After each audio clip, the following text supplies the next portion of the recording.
ભૂખ લાગી હોય, અન્નનો કણ ન મળે, રોટલાનો ટુકડો મળે ને મૃત્યુ થવાનું હોય તો હસતા હસતા મૃત્યુને સ્વીકારી લેજો, પણ માંસનો ટુકડો કોઈ દી મુખમાં નહીં મૂકતા. આ આપણી ભારતીય સંસ્કૃતિ છે. ભગવાનનું આપેલું આ મંદિર છે. જે તે ખાય ખાય ને જે તે પી પી અને શરીરને ગંદુ ન કરાય. ભગવાને કેટલા સુંદર ચાંદી જેવા દાંત આપ્યા હતા આપણને. શરમ આવી જોઈએ. તમાકુ ખાય ખાય, માવા ખાય ખાય, બીડીયું પી પીને આપણા દાંત કેટલા આપણે ગંદા કરી દીધા. આપણે ભગવાન આગળ ભોઠા ન પડીએ. કોઈ આપણને કોઈ સારા કપડાં આપ્યા હોય, નવા કપડાં કોઈ પહેરવા આપ્યા હોય ને આપણે ગંદા કરી દઈએ તો જેને કપડાં આપ્યા એને કેટલું દુઃખ થાય. ભગવાન આપણને કેટલા સુંદર ચાંદી જેવા દાંત આપ્યા, આપણે લોકોએ કેટલું બોખલી કેટલી ખરાબ કરી દીધી. તેથી કથા સાંભળ્યા પછી બીજી કોઈ ક્રાંતિ ન થાય તો કોઈ વાંધો નહીં, થાય તો વધારે સારું છે. પણ વ્યસન છોડવાની ક્રાંતિ કરવી કે હું તમાકુ નહીં ખાવ, ગુડકા નહીં ખાવ, બીડી નહીં પીવું. એક વાત યાદ રાખજો, રાહુ કોનાથી રૂઠે? જેના નખ ગંદા હોય, જેના દાંત ગંદા હોય, જેના વાળ ગંદા હોય, જેના કપડાં ગંદા હોય, જેના અંગમાંથી દુર્ગંધ આવતી હોય, એનાથી રાહુ રૂઠે અને રાહુ તેને દુઃખ આપે. આપણા નવગ્રહોમાં છે ને રાહુ, એને હંમેશા દુઃખ આપે. તેથી દાંત ગંદા નહીં હોવા જોઈએ, નખ ગંદા નહીં હોવા જોઈએ. નખમાં ગંદુ ગંદુ ભરેલું હોય નહીં. વાળ ગંદા નહીં હોવા જોઈએ, કપડા ગંદા નહીં હોવા જોઈએ, ભલે નવાનો હોય તો કઈ પણ ધોયેલા. શરીરમાંથી દુર્ગંધ નહીં આવી જોઈએ. આ બધું જેના શરીરમાંથી હોય તેનાથી રાહુ રૂઠે અને રાહુ તેને દુઃખ આપે. તેથી ભગવાનનું આપેલું મંદિર છે. આપણે સ્વસ્થ રાખવાનું છે, તંદુરસ્ત રાખવાનું છે. ખાવાની વસ્તુ જ ખાવાની, નહીં ખાવાની વસ્તુ પેટમાં નાખવાની જ નહીં. જે શરીરને જરૂર છે એ જ ભોજન કરવાનું. અને ભોજન એવી રીતે કરવાનું, અલ્પ આહાર, થોડું પેટ ખાલી રાખવાનું છે, થોડી પાણીની જગ્યા રાખવાની અને થોડી શ્વાસ લેવાની જગ્યા રાખવાની. આ સુધી ભરી નહીં દેવાનું. પાણી તો ન પી શકે, શ્વાસે ન લઈ શકે. અતિ આહાર રોગની આમંત્રણ પત્રિકા છે. અમુક લોકો બહુ ખાય, ખાવ તો તારે વાંધો નહીં, પણ તંદુરસ્ત રહેવું હોય, લાંબુ પ્રસન્ન જીવન જીવવું હોય તો હંમેશા અલ્પાહારી, સદા ઉપવાસી. અલ્પ આહાર કરનારા માણસો ઉપવાસ કરવાનું પુણ્ય મેળવે છે. તેથી ઓછું ભોજન કરો. ભોજન કરો એ પહેલા 1 કલાક પાણી નહીં પીવો. ભોજન કર્યા પછી 1 કલાક પછી પાણી પીવો તો આરોગ્ય સુંદર રહેશે, જઠરાગ્નિ સતેજ રહેશે. અને કોઈ દે જઠરાગ્નિને અભડાવવી નહીં. આ પેટમાં વૈશ્વાનરો યજ્ઞ દેવતા બિરાજે છે, એને કોઈ દી ગંદો ન કરે. આ યજ્ઞકુંડનો યજ્ઞ છે, શમશાનનો યજ્ઞ નથી. તેથી પવિત્ર ભોજન કરવું. વર્તમાન યુગની અંદર જે શુદ્ધ શાકાહારી છે એ વર્તમાન યુગનો સાધુ છે. એ વર્તમાન યુગનો એ મનુષ્ય દર્શનીય છે, જે વર્તમાન યુગમાં પવિત્ર ભોજન કરે છે, શુદ્ધ શાકાહારી છે. તેથી કોઈ દિવસ પેટને ગંદુ નહીં કરવું. ચાણક્યએ એમ કહ્યું, ભૂખ લાગી હોય, અન્નનો કણ ન મળે, રોટલાનો ટુકડો ન મળે અને મૃત્યુ થવાનું હોય, એવી ભૂખ લાગે છે, એવી ભૂખ લાગે છે કે જો અન્નનો કણ નહીં મળે, રોટલાનો ટુકડો નહીં મળે તો અત્યારે જ મૃત્યુ થશે. તો ચાણક્યએ એમ કહ્યું, ભૂખ લાગી હોય, અન્નનો કણ ન મળે, રોટલાનો ટુકડો મળે ને મૃત્યુ થવાનું હોય તો હસતા હસતા મૃત્યુને સ્વીકારી લેજો, પણ માંસનો ટુકડો કોઈ દી મુખમાં નહીં મૂકતા. આ આપણી ભારતીય સંસ્કૃતિ છે.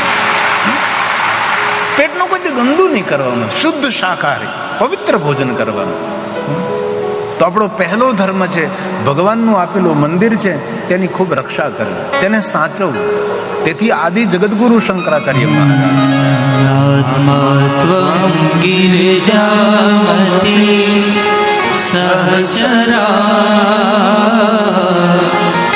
પ્રાણ શરીરમ ગૃહમ.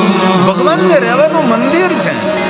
પૂજાતે વિષયોપભોગ રચના નિદ્રા સમાધિ સ્થિતિ સંચારઃ પદયો પ્રદક્ષિવિધિ સ્તોત્રાણિ સર્વાગિરો યદ્ય કર્મ કરોમિ તત દખિલં શંભો તવારાધનં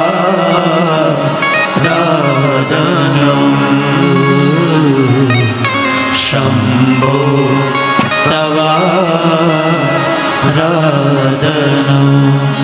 તો સુંદર સૃષ્ટિનું વર્ણન શિવ મહાપણ અંતર્ગત કર્યું છે. બ્રહ્માની સૃષ્ટિ, ભગવાન વિષ્ણુનો મહિમા, ભગવાન શંકરજીનો મહિમા, તિરોભાવ અનુગ્રહ કર્મ પ્રમાણે ફલ ગતિ પરમ ગતિ સદગતિ મુક્તિ આપનારા ભગવાન નિરાકાર ભગવાન શિવ છે. શિવની એક ચેતના બ્રહ્મા છે, શિવ એક ચેતના વિષ્ણુ છે, શિવની એક ચેતના સ્વયં રુદ્ર છે. ત્રણે ત્રણ દેવતાઓ સાક્ષાત શિવજીના સ્વરૂપ છે. શિવ નિરાકાર છે, બ્રહ્મા વિષ્ણુ અને રુદ્ર એ આકાર છે. એવો સુંદર મહિમા કહેતા આજની કથાનો વિસ્તાર નહીં કહેતા થોડી મિનિટો માટે આપણે સંકીર્તન કરી લઈએ ભાવથી અને આદરથી. આપણા ભોજન ખંડની અંદર આજે ઘણાને પૂનમનો ઉપવાસ હોય તો સૌ માટે ફરાળની વ્યવસ્થા પણ કરી છે.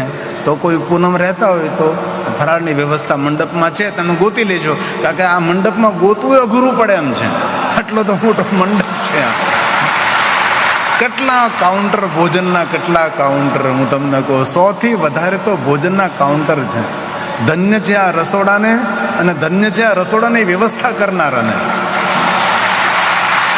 કેવડા મોટા મોટા તપેલામાં આપણે ઊભા રહે તો આપણે ડૂબી જઈએ, અવડા મોટા તો તપેલા છે શાક દાળના, તમે વિચાર તો કરો. ટ્રેક્ટર ભરી ભરીને ગુંદીને, ટ્રેક્ટર ભરી ભરીને ગાંઠિયા છે. ધન્ય હો યદુવંશ આહિર સમાજ, કોટી કોટી પ્રણામ. ધન્યવાદ ધન્યવાદ, કોટી કોટી પ્રણામ, બહુ જ હૃદયથી પ્રણામ. ખૂબ દ્વારકાધીશની કૃપા રહી એવી મહાદેવને ખૂબ ખૂબ પ્રાર્થના છે. મહાદેવ બાપુ ઓમ નમો નારાયણ, જય ગિરનારી, હર હર મહાદેવ, હર હર મહાદેવ, હર હર. ખૂબ ખૂબ ધન્યવાદ. જલ્દી જલ્દી. ઓમ નમઃ શિવાય.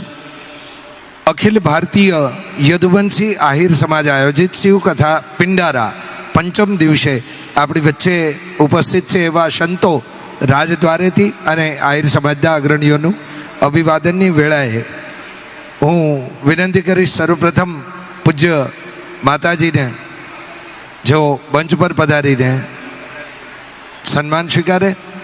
આદરીઓ દુર્વાસાથી લઈ અને દેવાધિદેવની આપણી આ યાત્રામાં ખૂબ તાળીઓના નાદથી પૂજ્ય માને વધાવીએ. એવા જ અર્જુનભાઈ ઠાકર વિપ્રવરને પણ વિનંતી, તેઓ પણ વ્યાસપીઠ ઉપર પધારે, સન્માન સ્વીકારે. આપણે બધાએ પોતાનું સ્થાન જાળવી રાખશું. જેમ અગાઉ સૂચનાઓ આપી હતી એમ જ્યારે અહીંથી આરતી થઈ જાય, સંતોના સન્માન થાય, આપણા વડીલોનું અભિવાદન થાય, પછી જ આપણે સ્થાન છોડશું.